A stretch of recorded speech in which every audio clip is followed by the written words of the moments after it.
সময় তখন দুপুর ১টা। সারা দেশে অন্য সব স্কুলের মতোই ক্লাস চলছিল উত্তরার মাইলস্টোন স্কুল অ্যান্ড কলেজে। একটু পরেই ছুটি হবে স্কুল।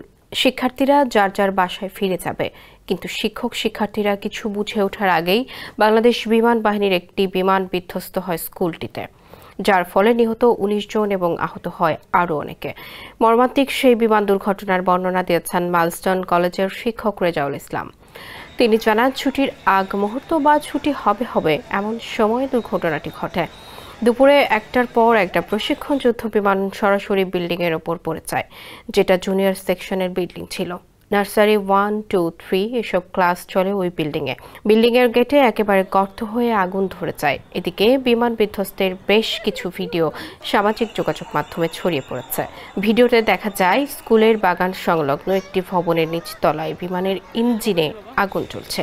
সেটা নেভানোর চেষ্টা করছেন দমকল কর্মীরা। ভবনের অন্যান্য ফ্লোর থেকে বাচ্চাদের বের করে আনা হচ্ছে।